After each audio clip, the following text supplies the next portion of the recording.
Okie dokie. Now let's have a look here. Let's have a look there. So I think you've got some really nice pieces. Bought reasonably. Some you've made profit. Some have been a smidgen. Some have been a little bit down. But very, very nice collection indeed there. Firstly, how do I rate your collection? Well, I would say that's a beautiful collection. Beautiful collection. You've got some really nice, wonderful pieces. Have I paid the right money? Look, I would say on certain pieces you've done well. On certain pieces I probably wouldn't have bought.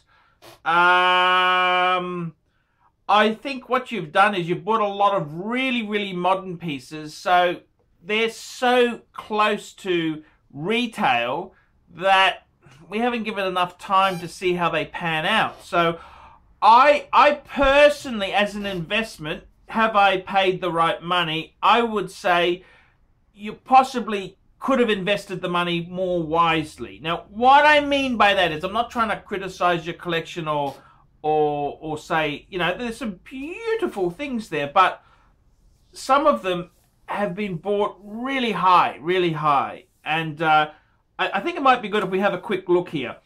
The 2002 steel Daytona, you pay, that was a bargain. You absolutely, that's amazing piece.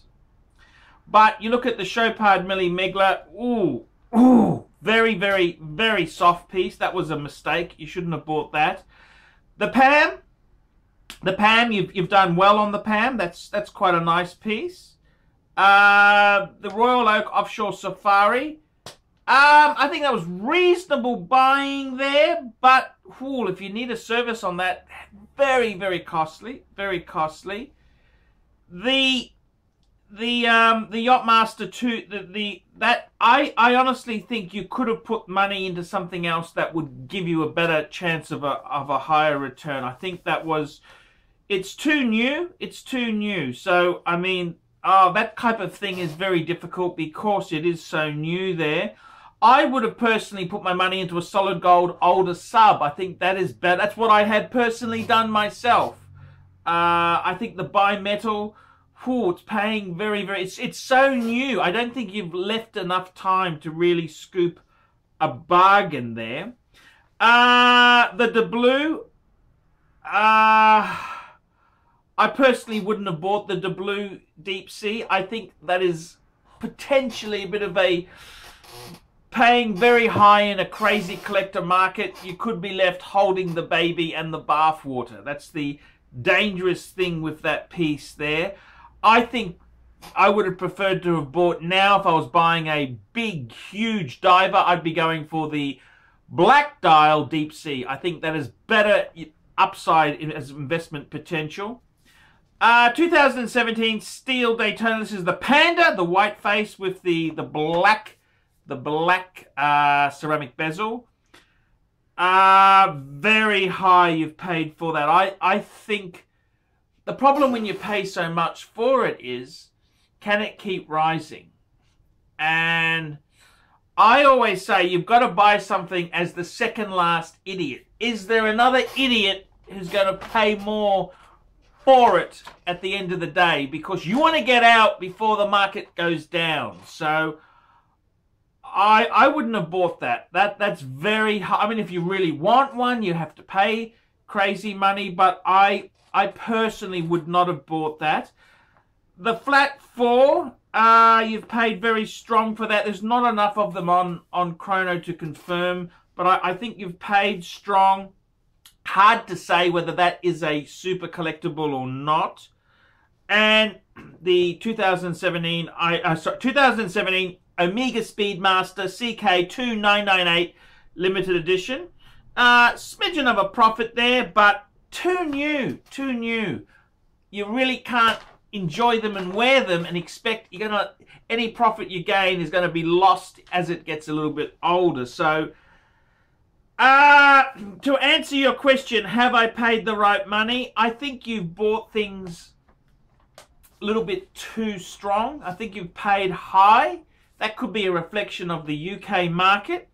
Certainly very nice things, but have I paid the right money? No, I think on some of the pieces you have paid too strong. That's my opinion. Will I make money on the existing collection? Whoa, whoa, whoa. No. I mean, look. You've the 2002 Daytona. You've doubled your money. Yes, that's fantastic piece. You will definitely. That is huge money. The Mille Megla. Ooh, very hard to sell. Very hard to sell. I think you're going to struggle to get a profit on that. And you might get your money back, but you've had this watch as an investment. You've had loss of that capital as it's been in your watches, which you could have done something with. So I think it's probably not so great. The Panerai, I think the Panerai, you've probably done okay on the PAM 90. I think that's okay. The Safari, I think you've done the Royal Oak Safari. I think you've done okay there. Although that is a very expensive piece to service. If you had to pay service costs, I'd be maybe looking at offloading it before it needed a service. Very expensive indeed. You could easily spend a couple £1,000 on a service. The bimetal, it's so new. You've had to pay high because it's 2015. We're only 2 years old. I would honestly say with that there, I probably wouldn't have bought it. I would have bought an older solid gold sub. I think that is much better investment potential. In the same token, you didn't pay. So I'd probably say that's going to be hard to get your money back. Hard to get your money back. The Deep Sea, Deep Sea de Blue, I think it's okay. It's okay. Break even at best, which that's not why you buy these things, to break even at best. The 2017 Daytona, you paid very strong, 13.6. I personally would be getting rid of that before the bubble bursts and they are selling too many more. I think you're going to struggle to show a profit on that. So I wouldn't have bought that. I think that's a bad investment. You bought it at the high end. You bought it at the absolute premium end. It can't keep going. Eventually, you hit the ceiling. So I think that may have been a mistake there. Okay, I think that was not a good choice. You paid way over retail for that. The Flat 4, again, you paid very strong. I don't know whether that's going to continue on a strong path. And the Omega Speedmaster CK2998, CK2998, too new. I think that was a poor choice to buy that because it's so new. As an investment, these things are far too new. You've really, I tell you honestly, will I make money on the existing collection? You've paid so strong, it's going to be very hard to show a big profit. Will I make money? I hope you do, but I'm feeling no. I think you're going to struggle to get your money back, okay? I mean, if we factor in the Daytona, your first Daytona, there's huge profits to pay for mistakes of other pieces, but I've got to tell you, I think you haven't paid. I don't think you're gonna lose a fortune. If you sell these things out, I don't think you'll lose money. But you're asking the question, will I make money? I think you're going to struggle to get a profit. Okay, and then if you factor in, if you put your money into an investment and miss out on dividend and interest costs and all this, I think as an investment, it's probably a poor investment. But I don't think you'll lose money as such. I mean, if you look at it as an investment and say, well, the dividend, the return is the enjoyment I get out of them, sure, it's not a bad investment. But if you're looking at it as a purely financial thing, I think they're pretty crappy. Okay, that's just my own opinion there. Next question, do you think I should buy a single signature top-end piece like an AP Rose Gold or Patek, or buy a couple more under 10,000 watches, which will be easier to sell if I want to liquidate them, and they are likely to increase in value? I'm looking to hold all for at least 10 years. My honest advice to you, do you think I should buy a signature top end? You've already got an AP Royal Oak. They got the Safari. Isn't that a top end signature piece? I don't know. You tell me. Isn't that a magnificent signature piece? I think that piece is amazing. I think that is an absolutely stunning piece. No,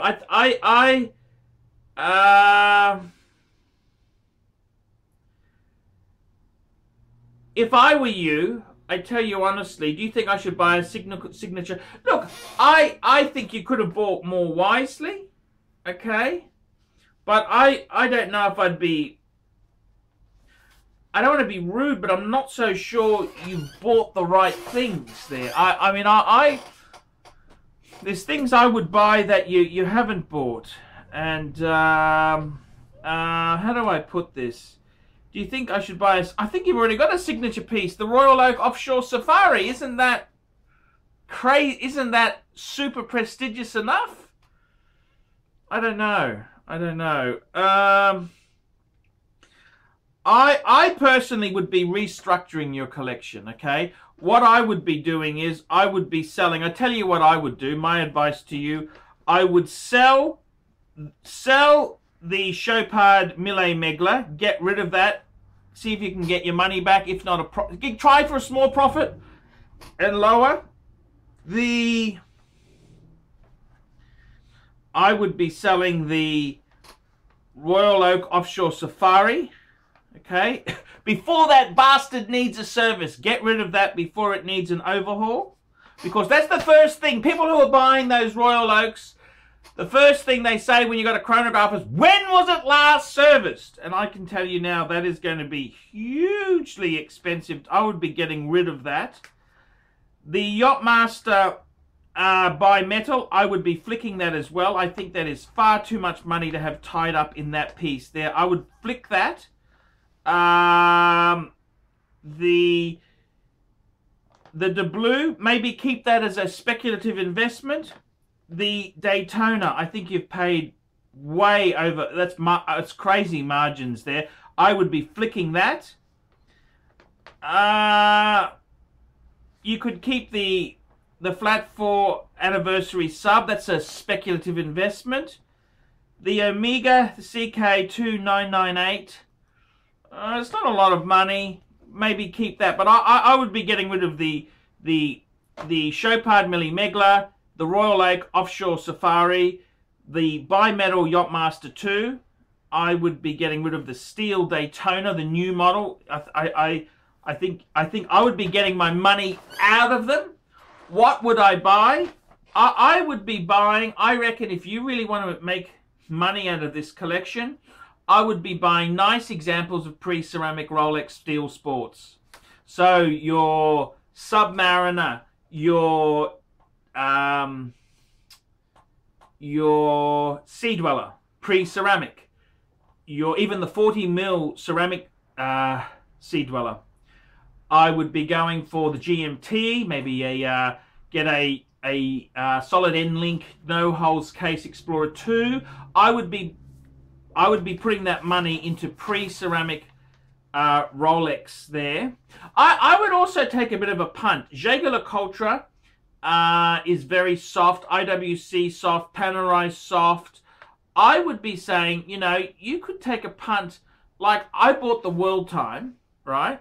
I bought the World Time, and I got to tell you, I bought that for about under 17,000 US. Okay, that's what I paid. Okay, so I'd be looking for a Patek bargain. Okay, that's what I'd be looking for. Box papers, beautiful, nice watch. The new world time in Australia is, I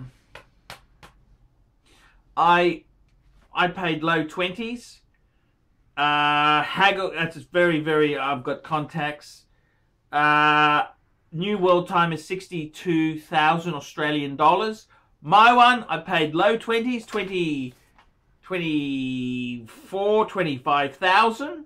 Well, mid 20s, I should say. I think that's got great potential. It's a world time, for God's sake. I would be buying something like that, which has already got an existing model that is very high. Those, as a collectible, must rise. That's my own. That's my view. I